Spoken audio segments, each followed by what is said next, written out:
ntiwitege gushika kure harengeye aho uhora uvuga kuzoshika.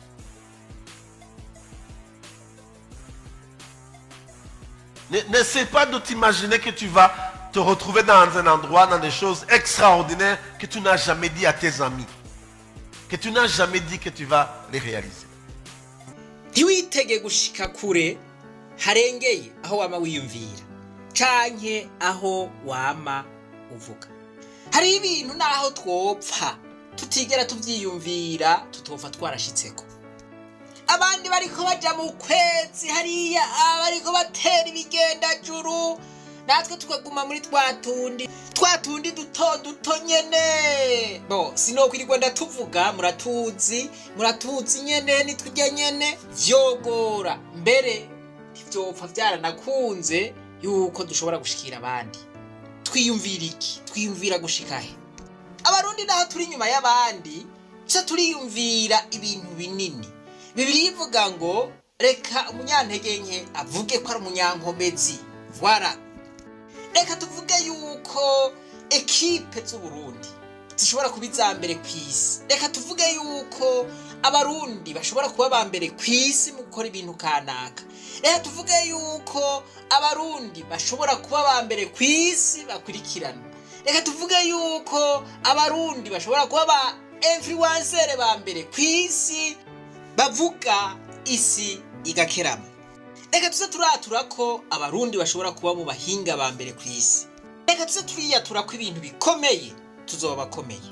Uzi rero ngomba tuganire ku muntu adasanzwe, umuntu atanga inspiration, umuntu ashobora kutwugurura amaso tukiyumvira ukundi kuntu, tukiyumvira gutandukanye nuko twara twiyumvira. Uyu rero ngoma ndabashikirize n'umutipe w'umunyamerika yitwa Mr Beast. Urashobora kuja kuri Google ukamuraba canke kuri YouTube yitwa Mr Beast. Iryo ni izina ry'itazirano n'akazina k'ubuhizi akoresha kuri YouTube. Amazina yiwe ni Jimmy Donaldson. Voilà. Uyu Mr Beast yavutse hariya muri leta zunze ubumwe za Amerika,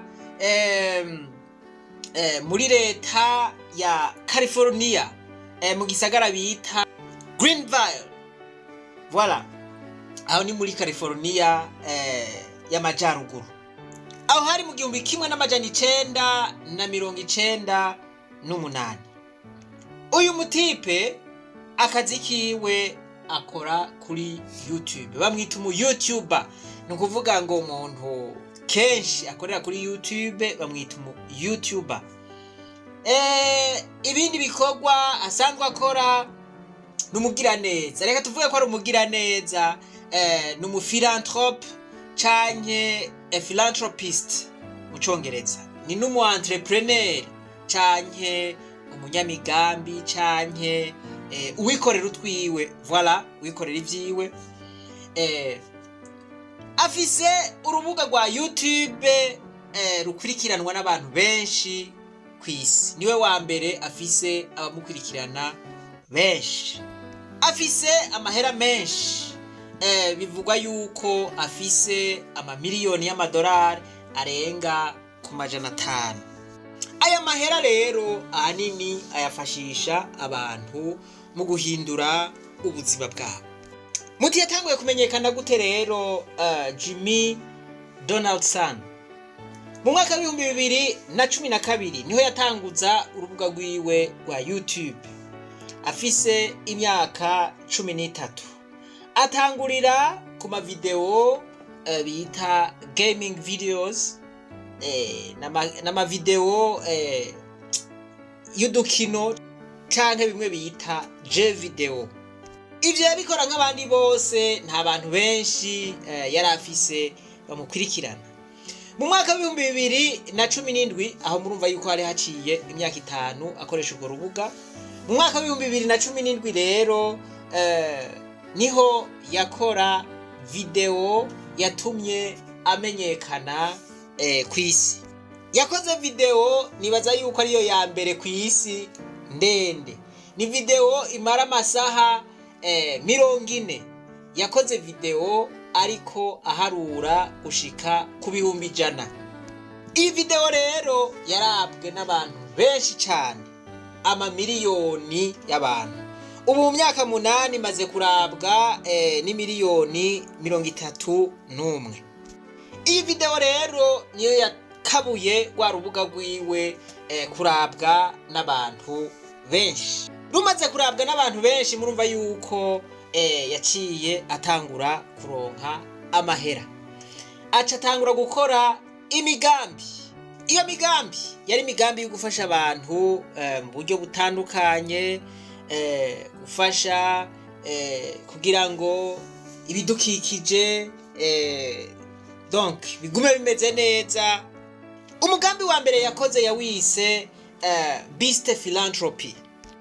Muri uyu mugambi yafashije abantu aho nikora, bari mu bibazo bitandukanye, abadashobora kwivuza, abacitse amaguru akabaha amaproteze, donc abadashobora kwigendera akabaha udukinga. Aha ibi bishika hariho abagwaye za ngwara za kansere, amadiabete, murazi yuko baca amaguru, donc umuntu ugasanga yaragwaye baca bamukura kwa amaguru. Aha rero muri uyo mugambi wa Beast Philanthropy yaca afata akabaha amaproteze, abandi akabafasha mu buryo butandukanye. Philanthropy twavuze yuko ari ubufasha, yahindutse umugiraneza. Aha nk'aba bantu murababona bambaye amaproteze bariko baraduga umusozi bagiye gufata akayaga. Ivyo rero vyashobotse muri uyu mugambi wa Beast Philanthropy. Muri uyu mugambi nyene yafashije abantu 1000 bagwaye ingwara y'amaso bita cataract. Aho hari mwaka w'2023.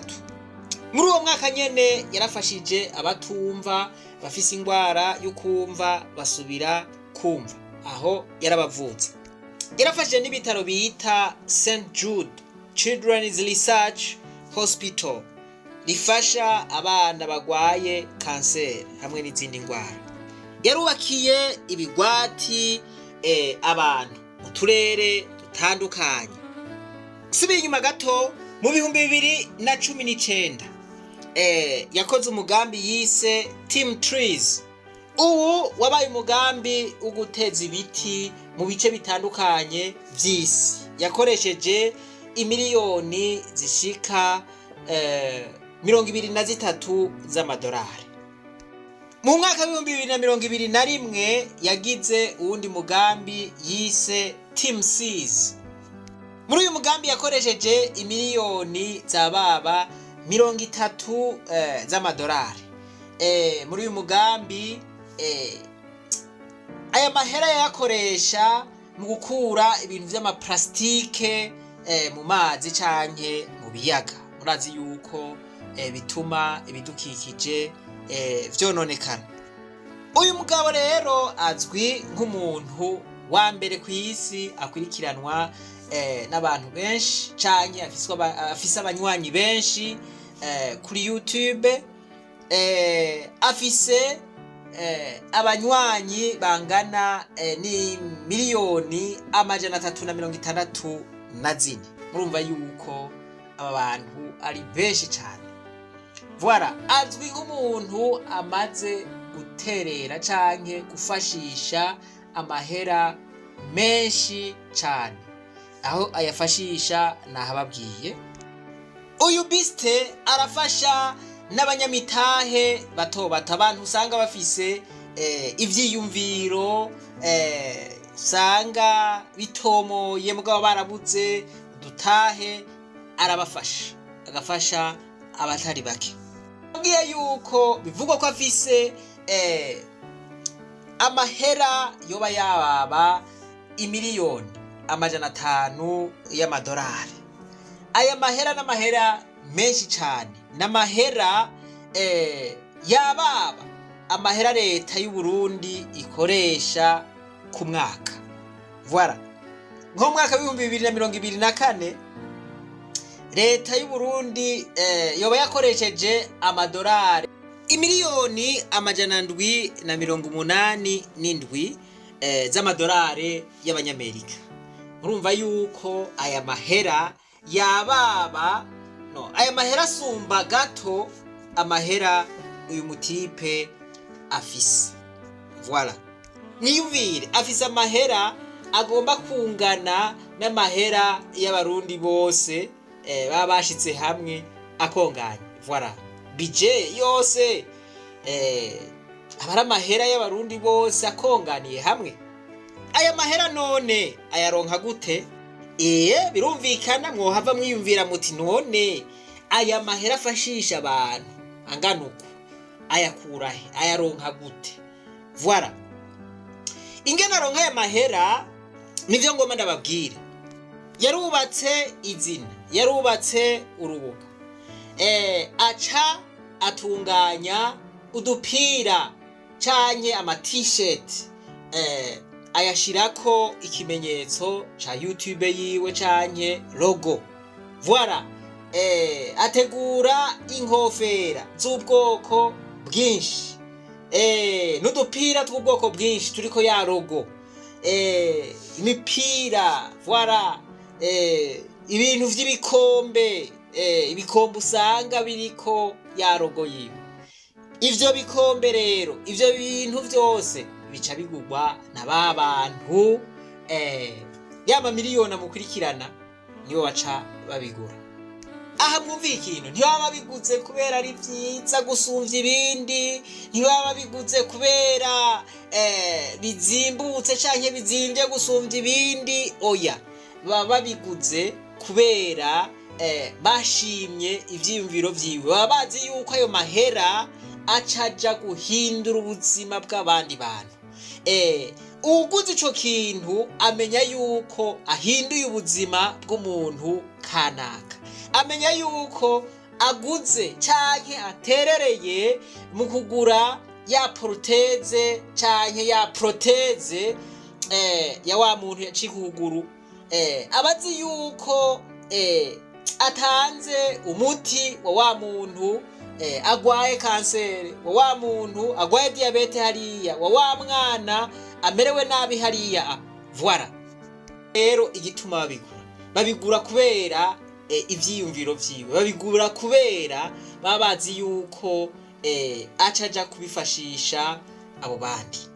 Rero yabikuyemo amahera menshi cane. Nimwiyumvira amahera ava kw'isi mu bihugu bitandukanye, muri ayo bamiliyoni y'abantu bamukurikira. Ikindi kintu yakoze kugira ngo urwo rubuga rwiwe ukurikiranwe n'abantu nuko yankuhaja canke yatera intege abantu bamukurikirana canke abantu bagira amakomantere.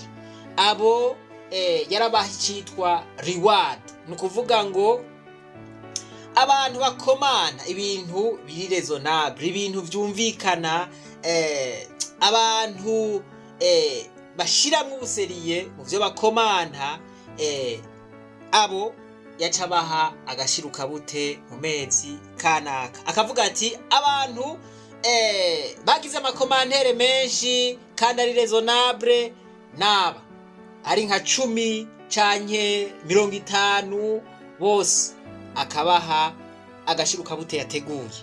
Aho murumva yuko yabaha amadolari. Ubwo rero bwari uburyo bw'uko urwo rubuga rwotera imbere. Nimurabe nk'iposte yiwe canke ivideo yiwe yagizweko commentaire n'abantu 125. Aha ni mu mwaka wa 2025.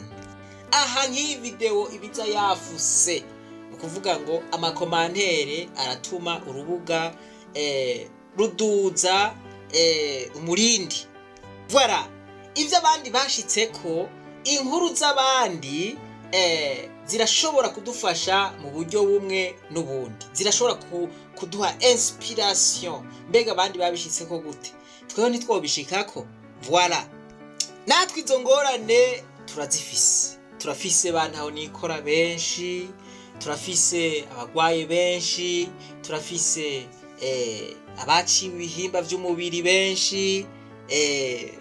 Aha nk'akarorero notanga ni akabonide ngaha murabona ingene amerewe. Turiko tugerageza kugura agakinga kiwe, kandi boneyeho akaryo kugushimira cane abantu bariko baritanga kugira ngo agakinga kaboneke.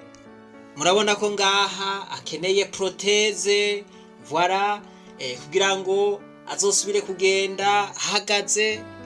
Murazi abagwaye, abavundiye mu nzu kubera babuze amahera kuja kwivuza.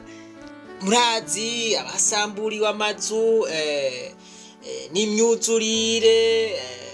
Murazi abari mu buhungiro. Murazi eka dufise ingorane nyinshi cane, nyinshi gose ntazo nokwirirwa ndasigura. Nivyo bose ntiwobafasha ngo bikunde, ariko abenshi bofashwa. Mr Beast rero yarampaye inspiration cane, ndaba ivyo turimwo, ndaba ubuzima bwa misi yose abantu tubayemwo, ndaba baguma basaba ubufasha buri munsi. Ntitwobivamwo, nukuvuga ngo uno munsi naka asavye ubufasha, ejo uwundi agasaba ubufasha, hirya yejo uwundi agasaba ubufasha. Abantu ntibobivamwo, biraruhisha cane, kuko uno munsi utereye, ejo ugaterera uwundi, hirya ejo ugaterera uwundi, wokwamira muri ivyo vyo guterera na wewe vyohava bikugora. Voilà, maze kumva uyu muntu ingene yabikoze, ni no muri iyo ntumbero rero nanje nababwiye yuko nza kubasigurira igituma nambaye kano gapira n'inkofera. Nari nababwiye nti sukuberwa gusa, murabona yuko mberewe kabisa namwe. Voilà, agapira rero sinakambaye kugira ngo ndabereke ko kagwa menshi, ko nambaye impuzu ya menshi, canke ndiko ndirya, ndiko ndirata. Oya, nakambaye kugira ngo ndabereke ico nifuza ko twokora mu gihe rwa rubuga tuzoba turutanguye. Kandi urwo rubuga ni vuba cane, no mu minsi ibiri dushobora kuba tuzoba twarutanguye. Kana karorero rero natanze. Voilà, ndavuga nti mbega tweho tugize udupira, utwo dupira tukadukora neza, hanyuma tukaza turatugurisha amashapo canke n'utundi tuntu, tukadukoresha tukadushirako logo ya rwa rubuga. Mbega ntivyofasha mu kuronka uburyo dufashisha abantu baguma barondera ubufasha ku munsi. Ni naco gituma nababwiye bavukanye, uru rubuga reka turukuze. Iri yerekwa nimurifate minenegwe, rishigikire bagabo, rishigikire, ndabivuze inshuro zitatu, rishigikire iri yerekwa. Kuko jewe ndizeye neza yuko hamwe iri yerekwa rigiye mu ngiro, bizokoroha cane gukora wa mugambi w'amagara meza ku barundi bose. Voilà, aha ngomba yuko yamahera y'ibice hafi 30 vy'abantu aho nikora tuzobe dufise aho tuyakura. Kandi ibi ni ibintu bishoboka 100% mu gihe abarundi dushigikiye iki ciyumviro. Ego ndazi yuko bose batovyumva, bose batobishigikira, kuko bamwe biyumvira uku, abandi biyumvira kuriya, nibisanzwe. Mugabo ikintu c'amagara ikintu c'amagara kirahambaye.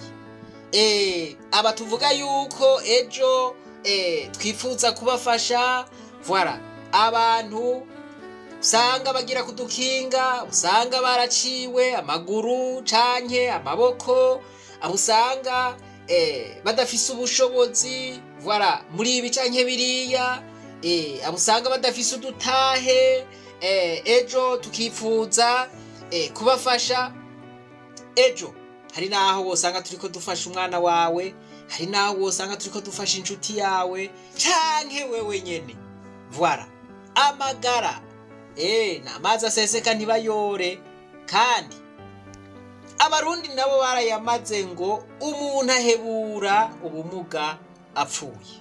Nta muntu n'umwe nipfuriza ubumuga, nta muntu n'umwe nipfuriza ko bamukura kw'amaguru, nta muntu n'umwe nipfuriza kugwara ingwara zikomeye nka kansere canke zimwe za diabete zituma bagukurako ibihimba vy'umubiri. Nta muntu n'umwe ndavyipfuriza, mugabo murazi yuko bishobora guhinduka umwanya wari wo wose, nta ubizi. Umuntu ahebura ubumuga apfuye, voilà. Ivyo rero bishobora gushikira uwo ari we wese. None turiko twitegura gute kugira ngo abantu bishikiye dushobore kubafasha? Bimwe mu vyiyumviro, bimwe mu bishobora kudufasha ngibi mpejeje kubishikiriza. Babwiye nti ibintu vyoroshe. Uru rubuga rumaze gutangura, tukaba twashizeko ikigwa kimeze neza, voilà. Abantu ibihumbi 10 canke ibihumbi 20 abarundi batahura ibi bagaca bashirako commentaire, like, ivyo bagaca babishwiragiza mu bandi bagenzi, voilà. Ugo rubuga goduga kujya kw'ikizinu, ukuvuga ngo kwihuta cane gukura. Ugo rubuga wosanga ariko rubuga wa mbere muri Afrika, voilà. Namye ndaba muri Afrika abantu bakurikiranwa n'abantu benshi, usanga bari mu miliyoni 15 abantu bahariye muri Egypt no muri Maroc, voilà. Rero natwe turashobora gusanga dufise urubuga ruri mu zikwirikiranwa cyane kw'isi. Twabe twibuka kandi ko amagara aruta amajana. Iza guhurira rero na bimwe by'icongereza biroroshe. Abantu bariko bariga icongereza bazokwiga, bahejeje bace baja kuri rwa rubuga bumvirize ikigwa, bumve ko bashobora kuvyumva kuko tuzoba tukivuga mu congereza, bumve ko bashobora kuvyumva, bumve ko bashobora gutahura, bace bagira commentaire, mbega twatahuye. Okay, nzoba nabajije ikibazo hariya akabazo nyene, voilà, kugira ngo ndabe yuko bumvise ivyo twavuze mu cigwa, voilà. Nabo bace bagira commentaire, voilà, twabitahuye, je nabitahura ukunuku, je nabibona ukunuku, voilà. Ibintu kamwe n'ivyo murumva yuko ivyo bazoba bariko bararonka ubumenyi muri ca congereza, voilà. Abagitahura nabo nyene turasavye yuko bodufasha kugira de commentaire, bakagira commentaire kuvyo batahuye, kuvyo bazoba bumvise, voilà. Bizoba biryoshe cyane. Ivyo rero turetse nuko abantu bazoba bariko bararonka ubumenyi, turetse yuko bazoba bariko barakuza rwa rubuga, ugo rubuga ruzoba ruriko rurazana n'amahera, hanyuma dukemure vya bibazo biduhanamiye. Amatwidoga ngo igihugu ntigira amadolare, aya sa amadolare yo bariko arinjira, voilà. Ugo rubuga ruzana amadolare ntiruzana amarundi. Kuri agapira murabona handitseko inyuma, murabona handitseko ngo together we can change the world, voilà. Turi kumwe twese turashobora guhindura isi ikaba nziza gusumba uko twayisanze, voilà. Guhindura isi rero dushobora kudahindura ubuzima bw'abantu bari ku isi yose, mugabo abari hafi yacu ubuzima bwabo bugahinduka. Bamwe bari hafi yacu bacibwa amaguru, voilà, tukabagurira amaproteze, bamwe batagira uko babayeho, bamwe bantaho nikora tukabahindurira ubuzima. Voilà, babandi badashobora kwivuza bakaronka imiti. Voilà, uko nuguhindura isi.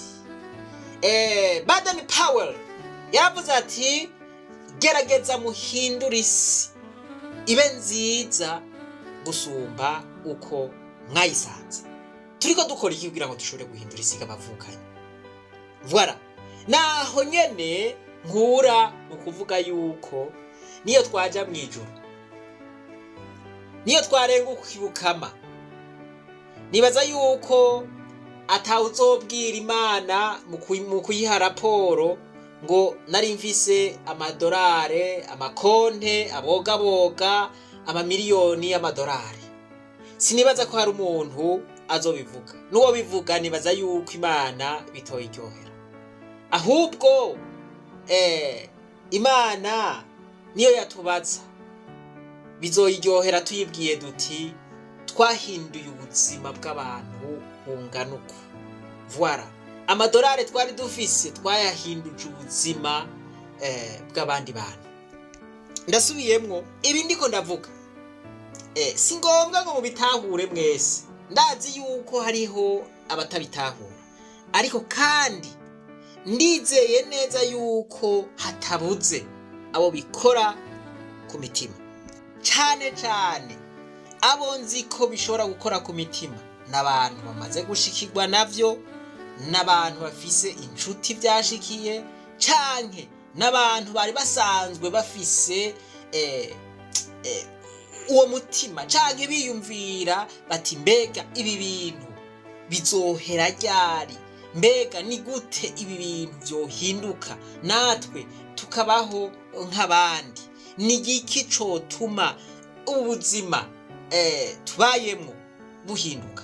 Voilà, abantu nk'abo barashobora kubitahura, ariko abandi nabo biyumvira yuko ibyo ngomba gukora ari ubusuma, biyumvira yuko ari abantumye, biyumvira byinshi cyane. Kandi je ndabatahura, erega n'umwana w'Imana igihe yazana ivyiyumviro vy'Imana nzima aje ngaha kw'isi ntiyatahuwe na bose. Voilà, nuko bimeze rero. Nimba umwana w'Imana atatahuwe na bose je nije noca ntahurwa na bose, ntivyoshoboka. Ariko ndizeye neza yuko hari abashoboye gutahura ibi vyiyumviro kandi biteguye gukora ibishoboka vyose kugira ngo uru rubuga baruteze imbere mu kurusabikanya n'abandi mu mihinga itandukanye y'isi. Voilà, bose ndazi neza yuko abasanzwe bakoresha ururimi rw'icongereza bazoba bumva ubutumwa twatanze. Ivyigwa twahora dukora mu ishure ry'abarundi bose bizobandanya kujya nyene, mugabo iki n'ikindi cigwa tuzokwama ducisha mu rurimi rw'icongereza buri munsi kugira ngo dushobore guhangana n'ibibazo. Ni ukuvuga ngo twakuyeho akarimbi mu vyerekeye indimi, kuko mu vyo tuvuga buri munsi dukoresha ururimi rw'ikirundi. Ururimi rw'ikirundi nago rwumvwa n'abarundi n'abanyarwanda gusa. Abanyarwanda nibaza yuko atari benshi bakurikirana ibyo tuvuga, kuko akenshi tuvuga iby'igihugu cacu gusa, ariko ndazi yuko hariho abakunzi mu Rwanda nabo bakurikirana cyane iby'igihugu cacu. Ariko ubu twifuza yuko urwo rubuga rushasha ruzokurikiranwa n'abantu bose bo kw'isi batahura ururimi rw'icongereza, eka mbere n'abatahura ururimi rw'igifaransa, kuko tuzobivuga mu congereza. Umuntu arashobora kuzohindura ibintu bikaja no mu gifaransa. Narabwiye ko urupfu umuvyeyi wanje yapfuye rwampaye icigwa kinini cyane. Iyi motivation rero ntiri kwiva handi, iriko iva ngaho. Dutegerezwa guhindura isi ibe nziza gusumba uko twayisanze. kanatsinda turi kumwe twese nta kitoshoboka, turi kumwe twese twoshobora guhindura isi, turashobora guhindura ubuzima bw'abandi, turashobora kugaruza umunezero satani yatunyaze. Ntimwibagire kugira subscribe, ntimwibagire gufyonda kuri jeme no gufyonda kuri kakazogera. Ahasigaye rero reka twibandanirize rwa rugendo rwacu, maze tugaruze umunezero satani yatunyaze. Umuntu atarashika mu ishuri ry'abarundi bose turamuhaye kaze. Mu gusozera, mbega ibi vyiyumviro muvyumva gute?